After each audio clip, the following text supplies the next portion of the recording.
ನಿನ್ನೆ ರಾತ್ರಿ 8:30ಕ್ಕೆ ನಡೆದ ಘಟನೆಯಿಂದ ಇಡೀ ಬೆಂಗಳೂರು ಬೆಚ್ಚಿ ಬಿದ್ದಿದೆ. ಆದರೆ ಈ ಸಂದರ್ಭದಲ್ಲಿ ತೀವ್ರವಾಗಿ ಗಾಯಗೊಂಡಿದ್ದಂತಹ ಕಾರ್ತಿಕ್ಗೆ ಯಶಸ್ವಿ ಶಸ್ತ್ರಚಿಕಿತ್ಸೆಯನ್ನ ಮಾಡಲಾಗಿದೆ. ಜೀವಕ್ಕೆ ಯಾವುದೇ ಹಾನಿ ಇಲ್ಲ. ಅಲ್ಲದೆ ದೇಹದಲ್ಲಿ ಇದ್ದಂತಹ 1 ಇಂಚಿನ ಮೆಟಲ್ ಅನ್ನ ಹೊರತೆಗೆಯಲಾಗಿದೆ.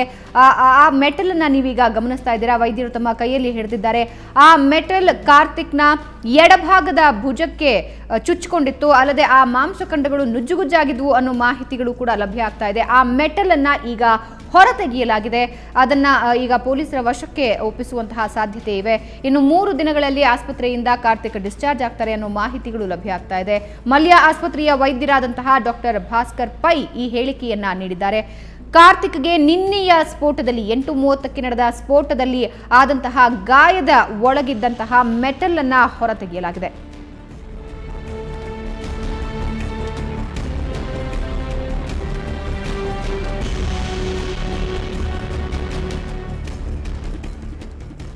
ಕಾರ್ತಿಕ್ಗೆ ಯಶಸ್ವಿಯಾಗಿ ಶಸ್ತ್ರಚಿಕಿತ್ಸೆಯನ್ನ ಮಾಡಿ ದೇಹದ ಒಳ ಹೊಕ್ಕಿದ್ದ ಮೆಟಲ್ ಅನ್ನ ಈಗ ಹೊರತೆಗೆಯಲಾಗಿದೆ. ಎಡ ಭುಜದ ಮಾಂಸಖಂಡಗಳು ನುಜ್ಜುಗುಜ್ಜಾಗಿದ್ವು. ಅದರ ಮಧ್ಯದಲ್ಲಿ ಸಿಲುಕಿದ್ದಂತಹ ಈ ಮೆಟಲ್ ಅನ್ನ ಈಗ ಹೊರತೆಗೆಯಲಾಗಿದೆ. ಯಶಸ್ವಿಯಾಗಿ ವೈದ್ಯರು ಶಸ್ತ್ರಚಿಕಿತ್ಸೆಯನ್ನ ಮಾಡಿದ್ದಾರೆ. ಮೃತ ಭವಾನಿ ಸಂಬಂಧಿಕ ಕಾರ್ತಿಕ್ ಭವಾನಿಯವರ ಜೊತೆಯೇ ಈತ ನಡೆದುಕೊಂಡು ಹೋಗ್ತಾ ಇದ್ದ ಸಂದರ್ಭದಲ್ಲಿ ಸ್ಫೋಟ ಸಂಭವಿಸಿತ್ತು. ಆ ಸ್ಫೋಟದ ತೀವ್ರತೆಗೆ ಭವಾನಿಯ ತಲೆಯಲ್ಲಿ ಹೋಲಾಗಿತ್ತು. ಅವರ ಸಾಕಷ್ಟು ನರಳಿದ ನಂತರ ತಮ್ಮ ಜೀವವನ್ನ ಕಳೆದುಕೊಂಡಿದ್ರು. 11 ಗಂಟೆಯವರೆಗೆ ಕೂಡ ಅವರಿಗೆ ಚಿಕಿತ್ಸೆಯನ್ನ ನೀಡೋ ಪ್ರಯತ್ನವನ್ನ ವೈದ್ಯರು ನಡೆಸಿದ್ರು. ಆದರೆ ದುರಾದೃಷ್ಟವಶಾತ್ ಭವಾನಿ ಬದುಕಿ ಉಳಿಯಲಿಲ್ಲ. ಈಗ ವಿಕ್ಟೋರಿಯಾ ಆಸ್ಪತ್ರೆಯಲ್ಲಿ ಅವರ ಪಾರ್ಥಿವ ಶರೀರದ ಮರಣೋತ್ತರ ಪರೀಕ್ಷೆಗೆ ಈಗ ಕಳುಹಿಸಲಾಗಿದೆ. ಇದೇ ಸಂದರ್ಭದಲ್ಲಿ ಕಾರ್ತಿಕ್ಗೆ ಚಿಕಿತ್ಸೆಯನ್ನ ನೀಡಲಾಗ್ತಾ ಇತ್ತು. ಶಸ್ತ್ರಚಿಕಿತ್ಸೆಯನ್ನ ಮಾಡಿ ದೇಹದ ಒಳ ಹೊಕ್ಕಿದ್ದಂತಹ ಮೆಟಲ್ ಅನ್ನ ಈಗ ಹೊರತೆಗೆಯಲಾಗಿದೆ. 1 ಇಂಚು ಉದ್ದದ ಮೆಟಲ್ ಅನ್ನ ಈಗ ನಾವು ದೃಶ್ಯದಲ್ಲಿ ಗಮನಿಸ್ತಾ ಇದ್ದೀವಿ. ವೈದ್ಯರು ತಮ್ಮ ಕೈಯಲ್ಲಿ ಹಿಡಿದಿರುವಂತಹ ಆ ಮೆಟಲ್ ಕಾರ್ತಿಕ್ನ ದೇಹ ಹೊಕ್ಕಿತ್ತು. ಶಸ್ತ್ರಚಿಕಿತ್ಸೆಯ ನಂತರ ಯಶಸ್ವಿಯಾಗಿ ಆ ಮೆಟಲ್ ಅನ್ನ ಹೊರತೆಗೆದಿದ್ದಾರೆ. ಇನ್ನು 3 ದಿನಗಳಲ್ಲಿ ಕಾರ್ತಿಕ್ ಡಿಸ್ಚಾರ್ಜ್ ಆಗುವ ಸಾಧ್ಯತೆ ಇದೆ.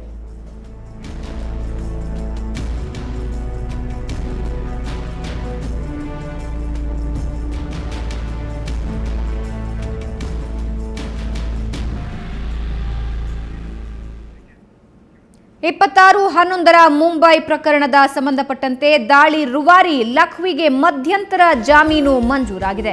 ಇಸ್ಲಾಮಾಬಾದ್ ಹೈಕೋರ್ಟ್ನಿಂದ ಈ ಜಾಮೀನನ್ನ ನೀಡಲಾಗಿದೆ. ಲಖ್ವಿಗೆ ಜಾಮೀನು ನೀಡಿದ್ದು ರಾವಲ್ಪಿಂಡಿ ಕೋರ್ಟ್ ಆಗಿದೆ. ಜಾಮೀನಿಗೆ ತಡೆ ಕೋರಿ ಪಾಕ್ ಸರ್ಕಾರ ಅರ್ಜಿಯನ್ನ ಕೂಡ ಸಲ್ಲಿಸಿತ್ತು.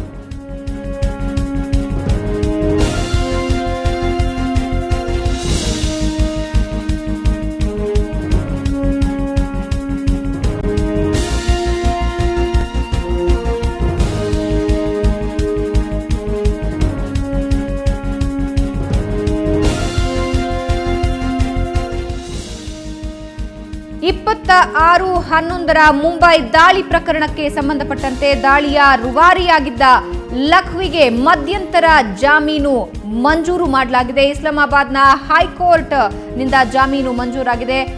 ಜಾಮೀನನ್ನ ರಾವಲ್ಪಿಂಡಿ ಕೋರ್ಟ್ ನೀಡಿದೆ. ಜಾಮೀನಿಗೆ ತಡೆ ಕೋರಿ ಪಾಕ್ ಸರ್ಕಾರ ಅರ್ಜಿಯನ್ನ ಸಲ್ಲಿಸಿತ್ತು.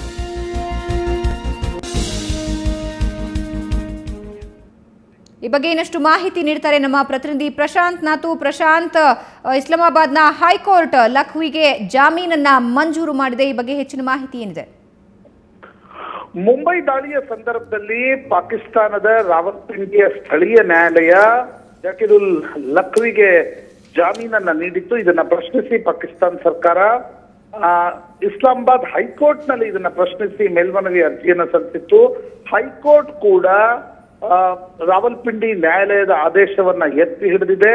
ಜಕೀರುಲ್ ಲಖ್ವಿಗೆ ಜಾಮೀನನ್ನ ನೀಡಿದೆ.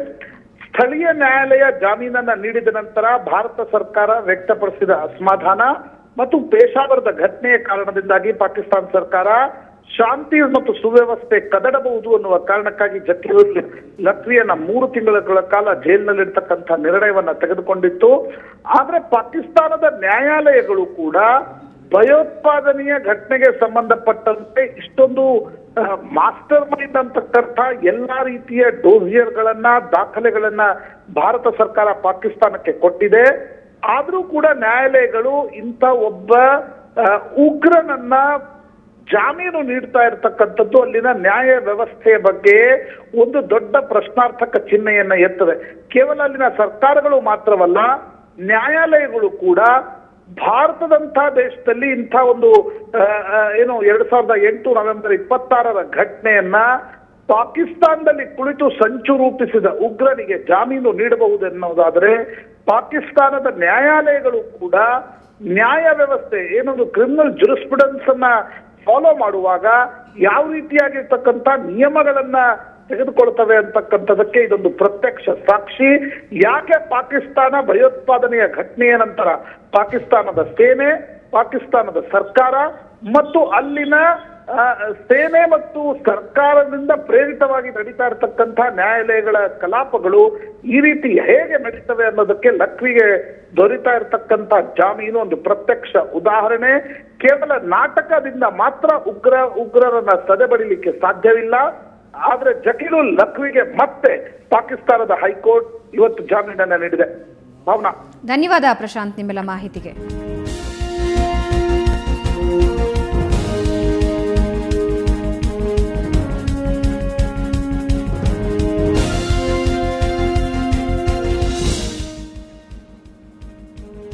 ಇಪ್ಪತ್ತ 6/11 ಮುಂಬೈ ಬ್ಲಾಸ್ಟ್ನ ರೂವಾರಿಯಾದಂತಹ ಲಖ್ವಿಗೆ ಮಧ್ಯಂತರ ಜಾಮೀನು ಲಭ್ಯವಾಗಿದೆ.